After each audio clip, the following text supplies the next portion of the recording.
Hello guys, ito na po ang part 2 ng aking PBB experience. Gumising nga po pala ako ng 3 AM ng madaling araw para mag-prepare na. Ayan, nakaligo na po ako at naghahanap ng masusuklay. Ako po talaga niyan is hindi na dapat ako matutulog tsaka maaga mas mabuti. Kasi alam kong marami na daw po ang nakapila. Ayan po, nakasakay na po tayo, nag-move it na lang po tayo para mas mabilis. Pero mas mabilis para maubos yung sahod natin. Hi! So ayun na nga, nakarating na nga tayo sa ating paroroonan. Grabe guys, ang daming tao, haba ng pila. Naku po. Yung iba daw kasi niyan guys, dyan na daw po natulog. Kagabi pa dyan daw po. 4 AM pa lang yan ng madaling araw guys, ganyan nakaba yung pila. Buti na lang madiskarte tayong tao guys, kaya napasama na tayo sa mabibigyan na ng number. Kaya ituloy-tuloy na natin to guys, laban! Ayan na guys, nagsisimula na yung sikat ng araw ko, ay yung maabutan ng sikat ng araw nito dahil napakainit ng panahon. Bali yan pala yung temporary number ko guys. Shoutout po pala sa aking unang naging kaibigan si BJ. At nais ko lang po i-flex yung sapatos na to na pinahiram sa akin na aking manager.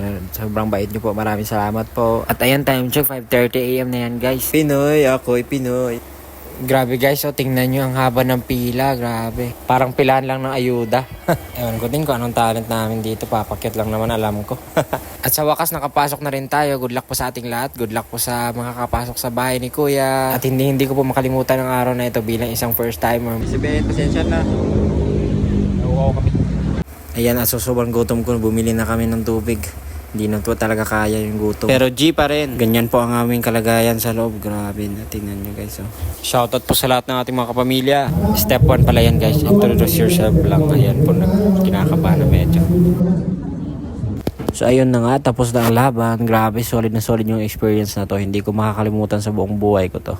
Maraming salamat po. At sa future housemate ni Kuya, congratulations. God bless ka, mabuhay. At kung gusto mo rin mag-audition, try mo lang din. Wala namang masama kung mag-try, diba? At least we try. At sobrang saya ko na din po dahil hindi ko din po asahang na maraming sumusuporta sa akin. Maraming salamat po sa inyo. Solid. Bye-bye.